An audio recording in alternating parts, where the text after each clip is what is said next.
Hello everyone, Freddy Bear here, making a video, well, due to a comment left on one of Owen's videos by, Welder Bear. So, Welder Bear, this is all your fault. So,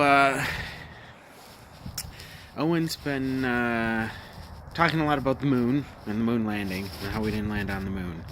And, me, being my autistic self, listened to what he was saying and quickly developed a checklist in my mind of all of the things I didn't quite agree with, regardless of the overall sort of idea that Owen was trying to get across, which is very typical of me.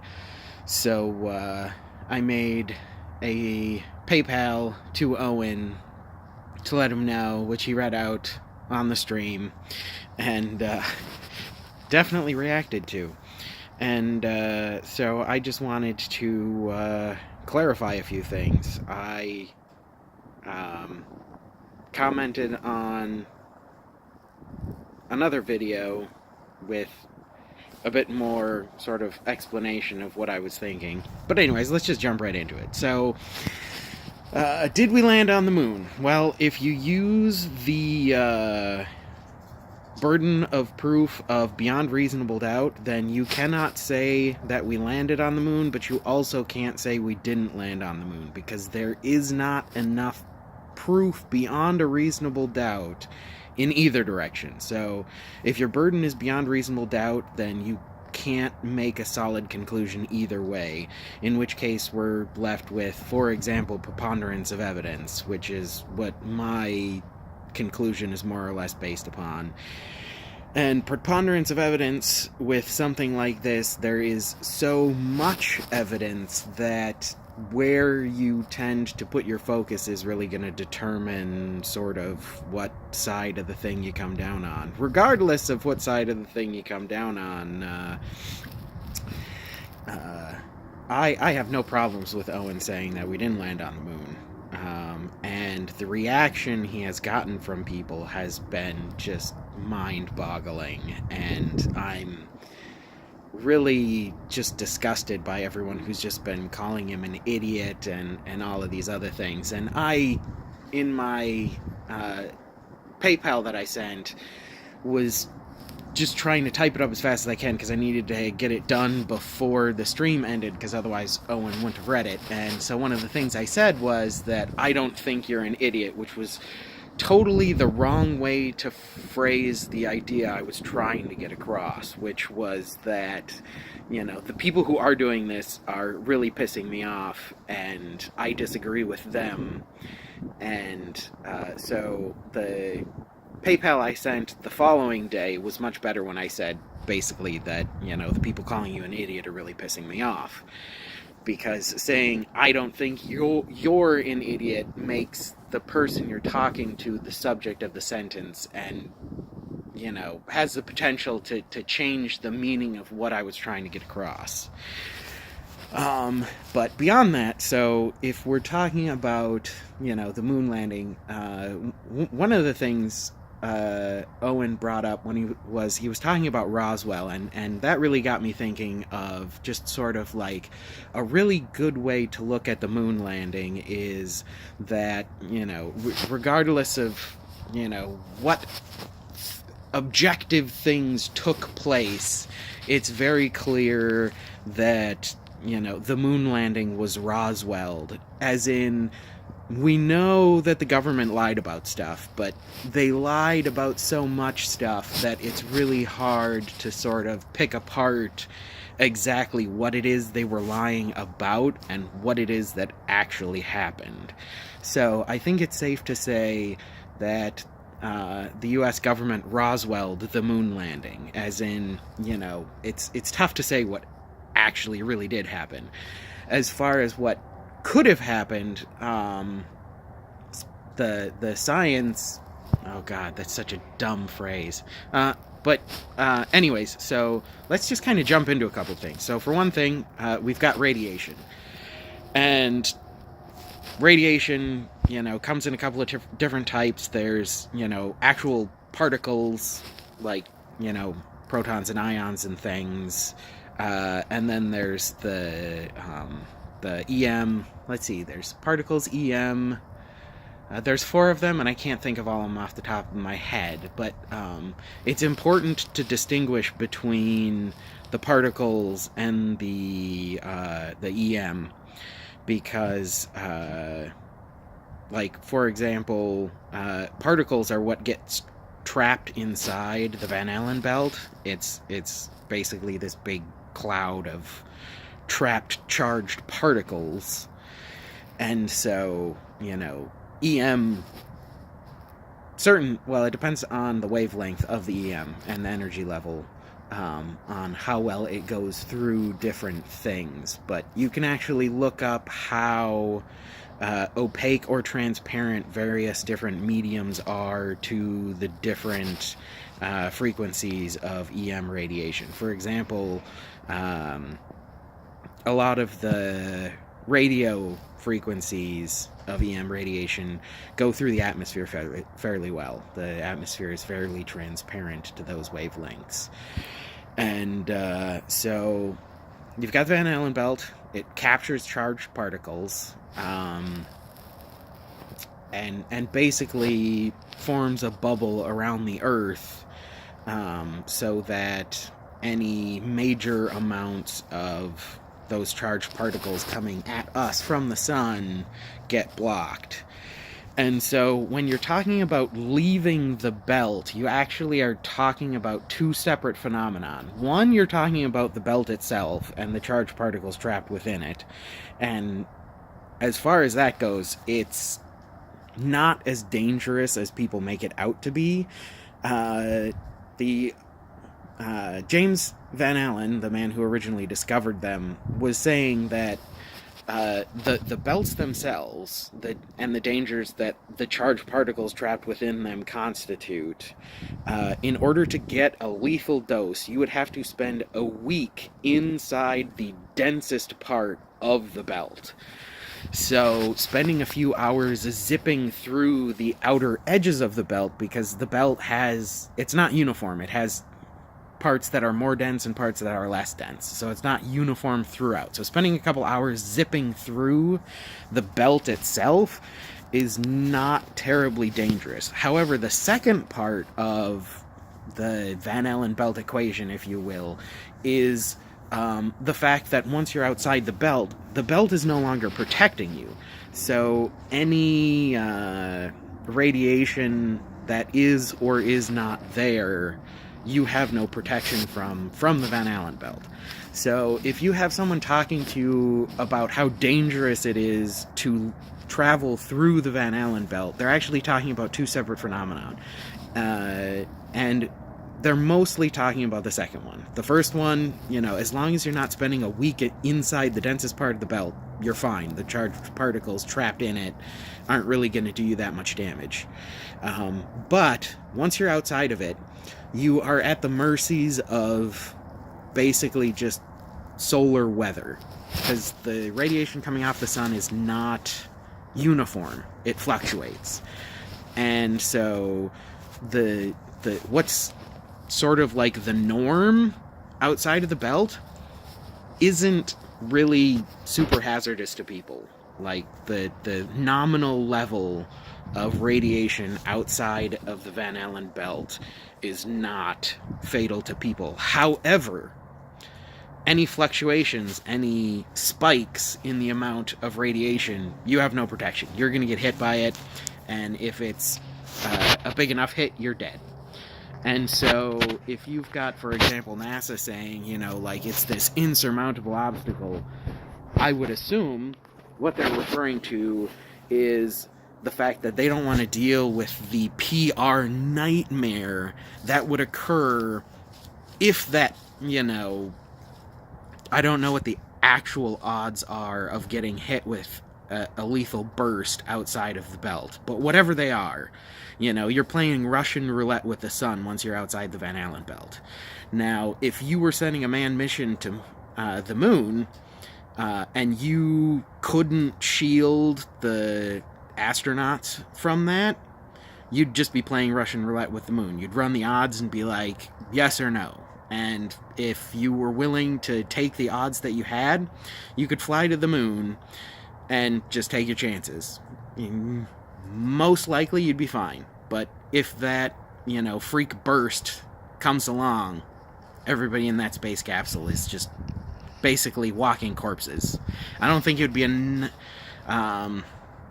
I'd actually have to look more into the precise intensity of the various different bursts, because even the bursts themselves are not uniform. There's going to be bigger ones and smaller ones.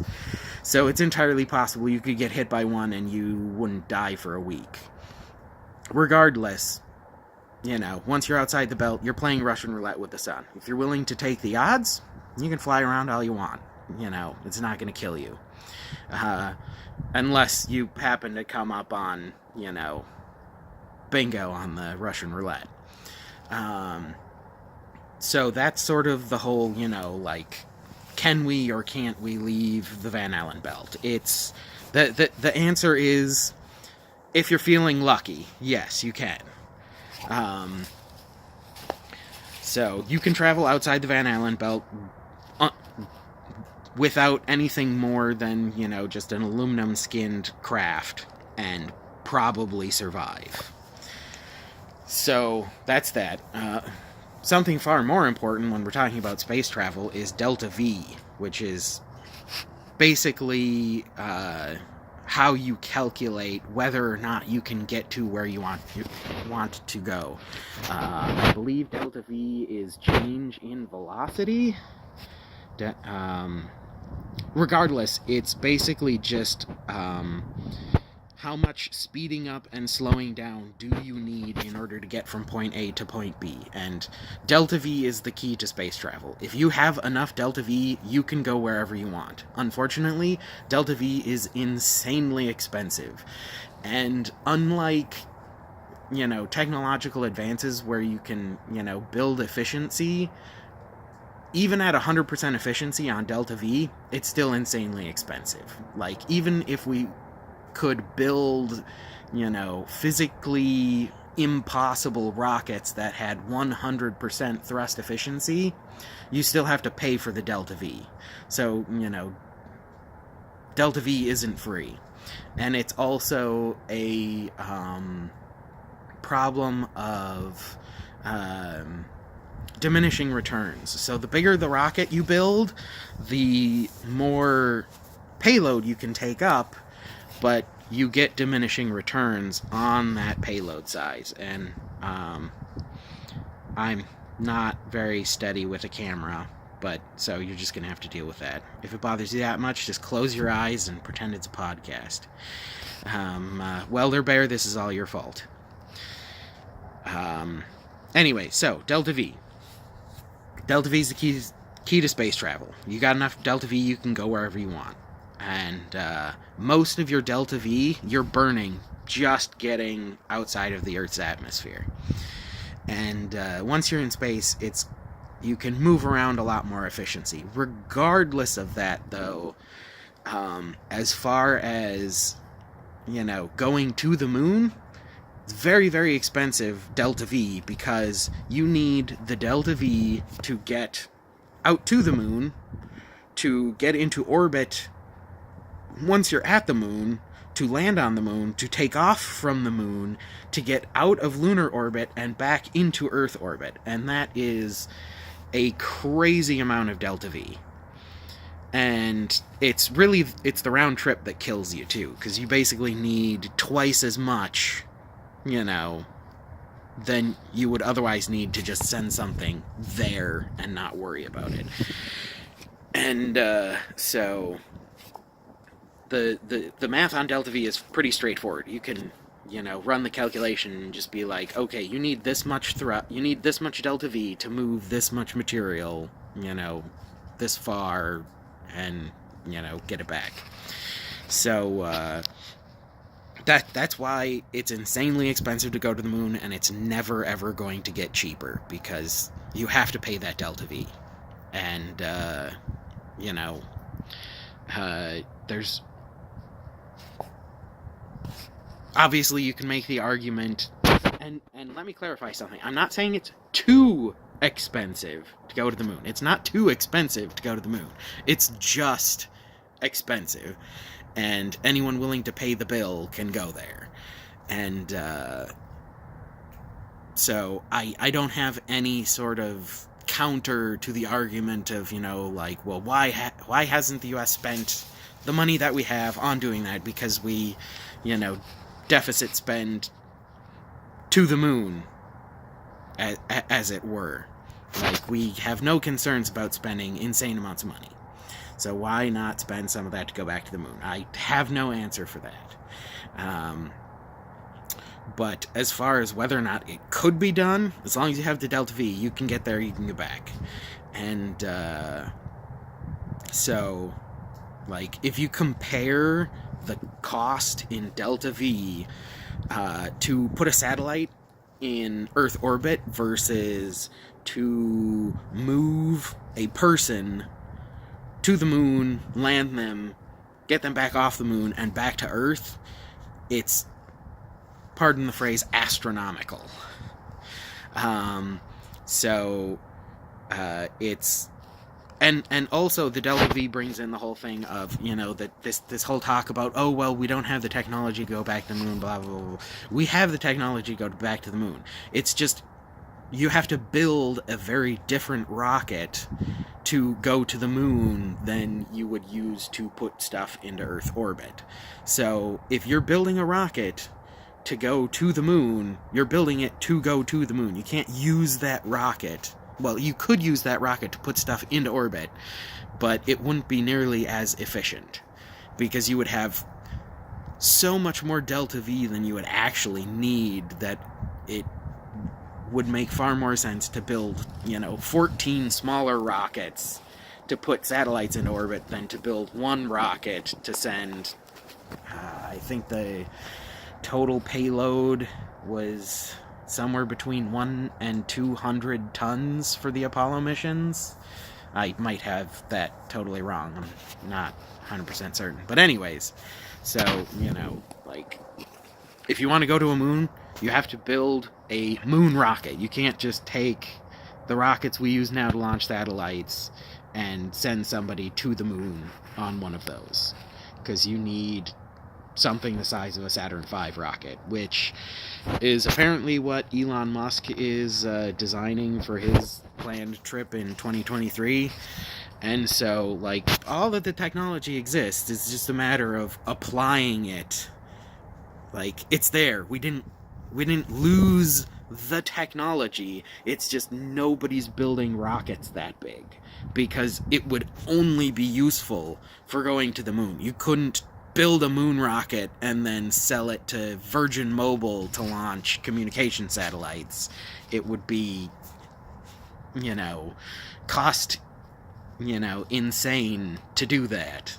You wouldn't build an RV to go to the grocery store on the corner. It just wouldn't make any... Like, you could.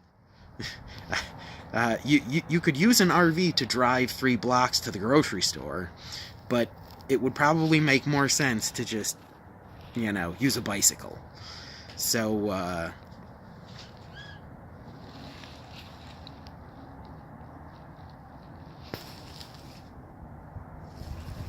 have no idea what that was.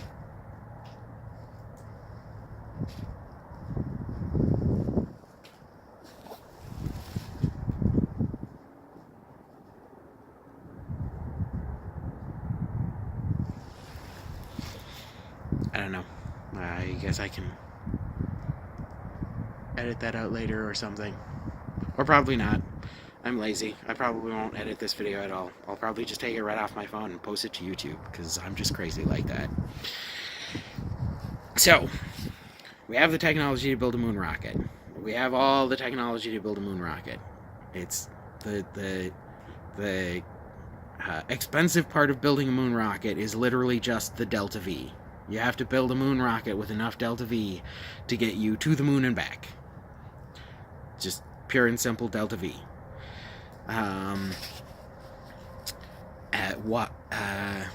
So yeah, I don't know why no one has gone to the moon. Yeah. One possible reason no one's gone to the moon is the simple fact that there's really nothing there that justifies the cost to fly to the moon, because you know you can't reduce the delta V required to go to the moon. So anything you would get from the moon would be so insanely expensive that it would be cheaper to drill it from the bottom of the ocean than it would be to go to the moon to get it. So that's, as far as like commercial exploitation and everything, yeah, there's no business reason to go to the moon. As far as, pride and, showing them what for and whatever, yeah, I don't have an argument for that. If someone's dead, if some country is dead set on sending people to the moon and, can afford to build the moon rocket, there's no reason they shouldn't be able to go. So, yeah, I don't have any cogent argument against why no one else has gone, or why we never went in the first place, or however you want to phrase it. But, like, as far as technology goes, yeah, we have the technology to move a man-sized mass to the moon and back. Whether or not there's anyone willing to take the risk of flying outside the Van Allen radiation belt unshielded, that's up to those people, I guess. But yeah, I think I'm kind of running out of steam here. But the two big things, so, like, Delta V is key to space travel. Like, you can't cheat Delta V. If you want to go somewhere, you need the thrust to get there.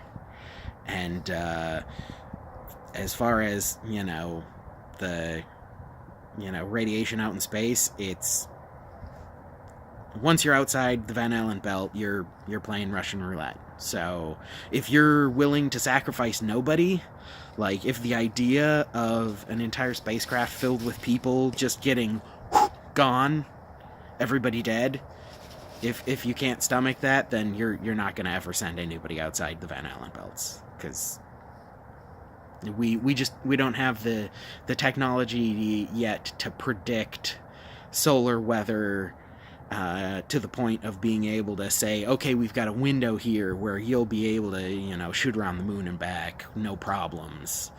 And we don't have any way of shielding something that we can build on Earth and launch into space. Now, if you wanted to ask me how to go about doing it, I would say, first,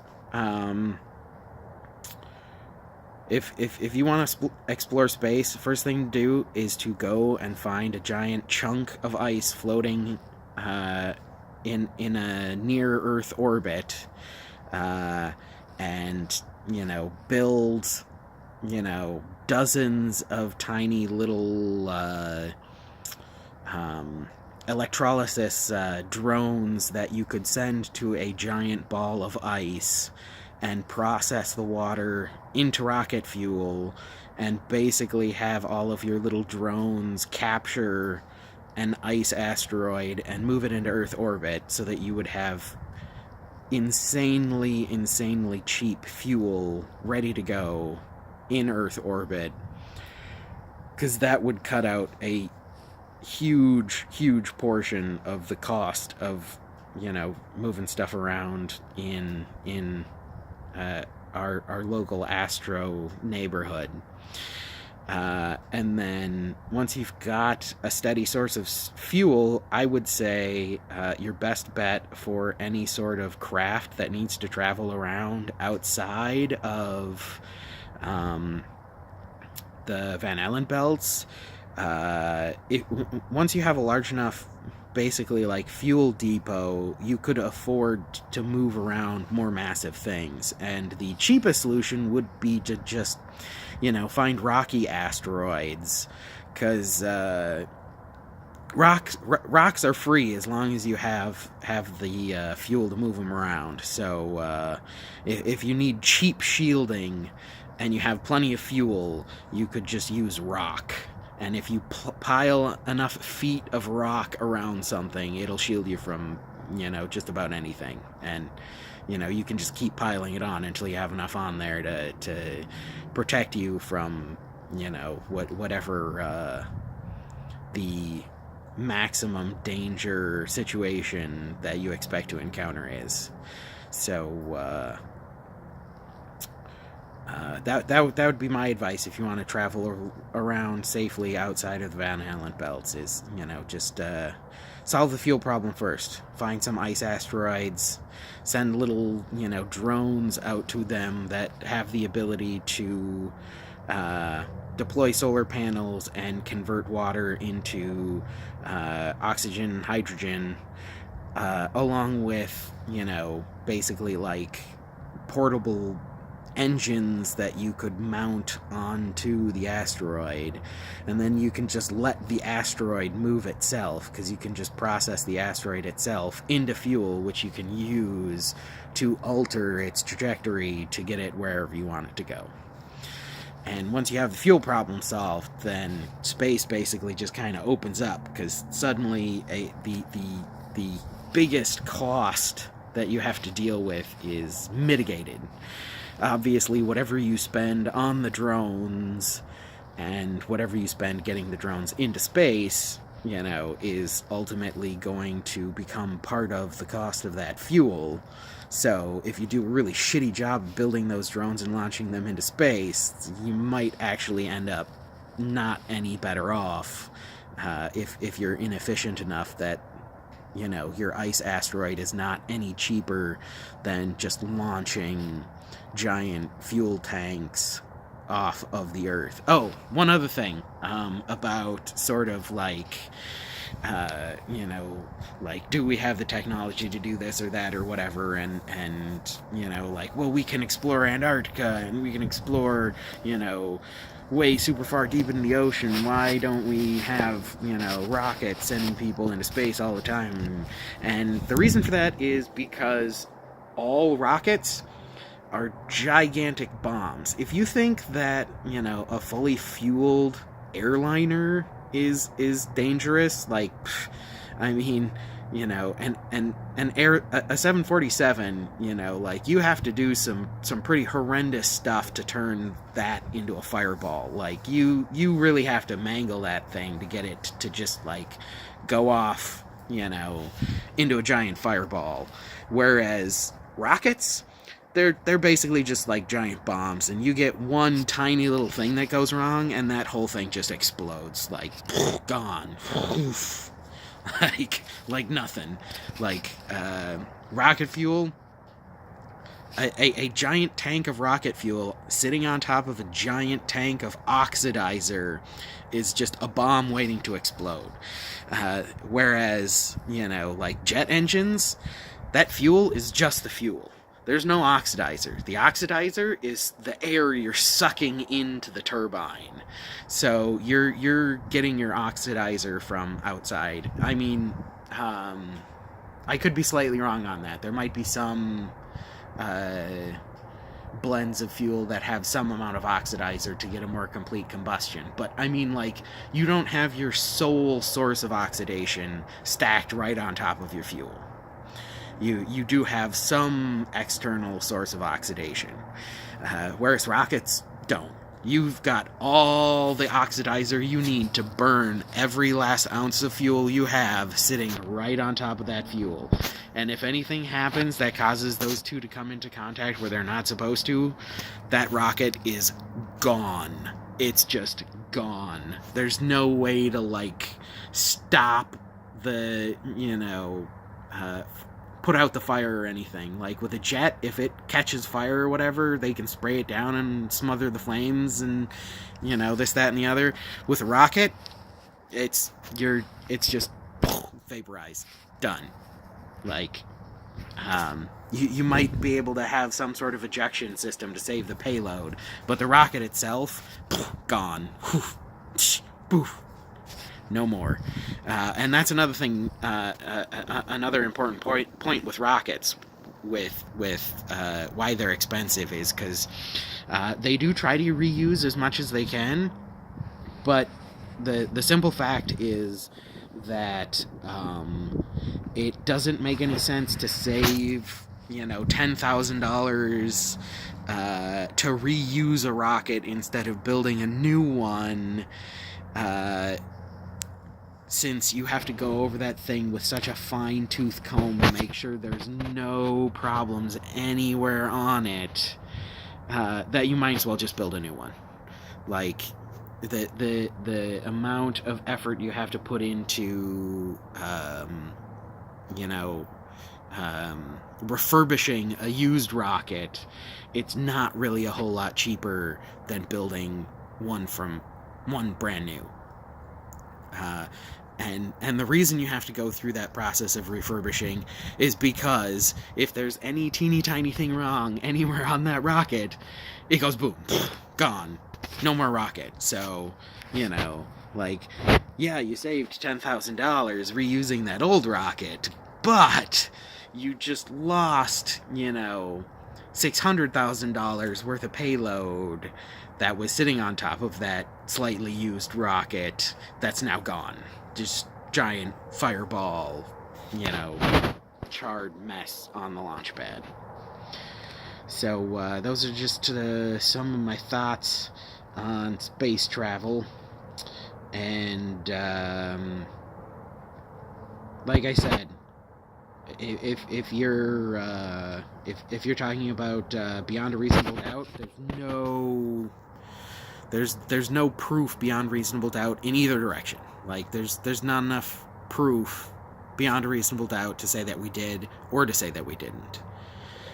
So you're just left with, I think there's one or two other level burdens of proof, but I can't think of them off the top of my head. But if you go off of preponderance of evidence, it's kind of a crapshoot either way.